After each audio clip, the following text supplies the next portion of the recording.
Also on the Donald Trump Jr. situation, touched on this in the beginning of the program.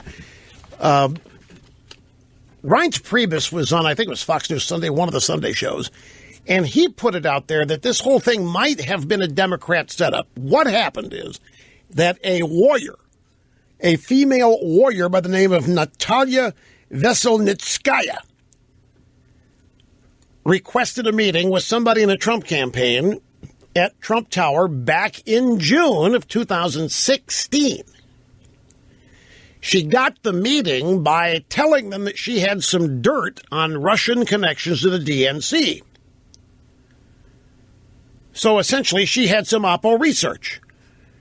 And apparently Donald Trump Jr. took the meeting, and it turns out that when she got in there, she didn't have anything whatsoever, like dirt on Russian connections.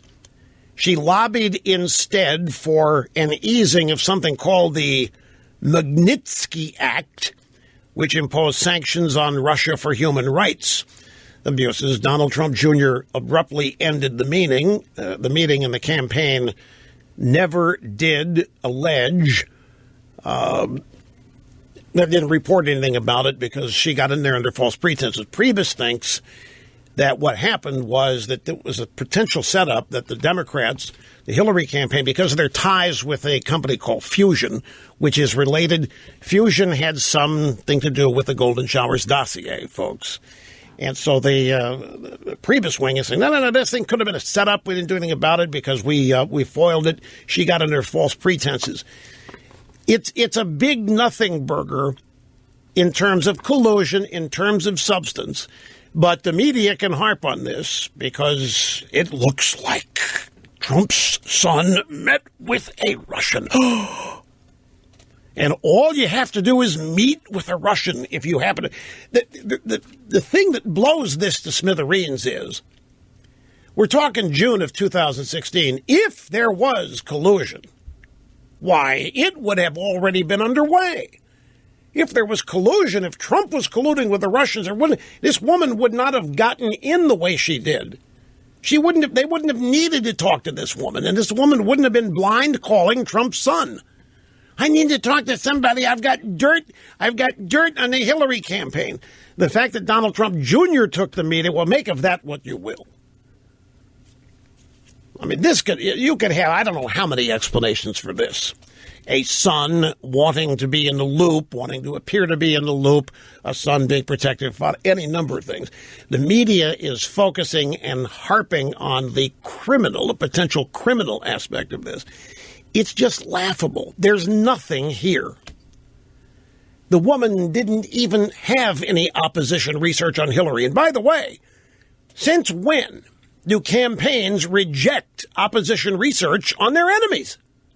You ever heard of the Clinton War Room? Headed by none other than George Stephanopoulos, now mainstream news anchor at Good Morning America. And what was the purpose of the War Room? The purpose of the Clinton War Room was multiple faceted.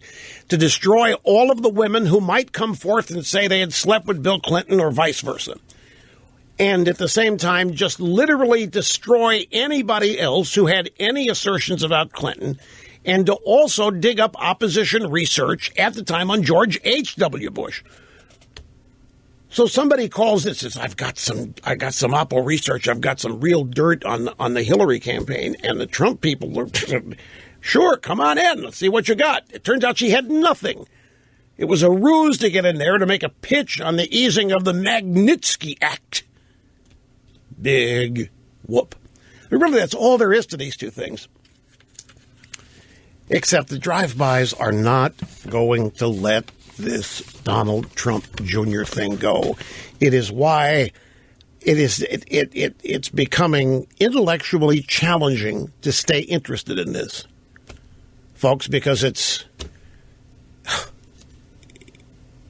there's nothing here. And of course, after the summit meeting that Trump had with Putin, we haven't got into that yet, but whoa. I mean, the media is just chastising Trump for not hitting Putin hard enough. They're chastising Trump for the way he brought it up with Putin. The media is universal in its assessment that that Putin made mincemeat out of Trump, that Putin humiliated Trump, that Putin showed what a rank amateur Trump is, and it was a crying shame. You even have Jay Johnson, or no, was it Brennan, the CIA director for Obama, saying, I can't believe you don't go in there and say it's an honor to meet the man who tried to screw your elections. You don't go in and say it's an honor to have a meeting with somebody who tried to defile our democracy. I just want to vomit when I see this stuff. Here's Barack Obama bowing to every potentate around the world, indicating subservience, indicating that he feels number 2 or number 3 in the chain when in their presence. And they can't believe Trump would go in and say it's an honor to meet Putin.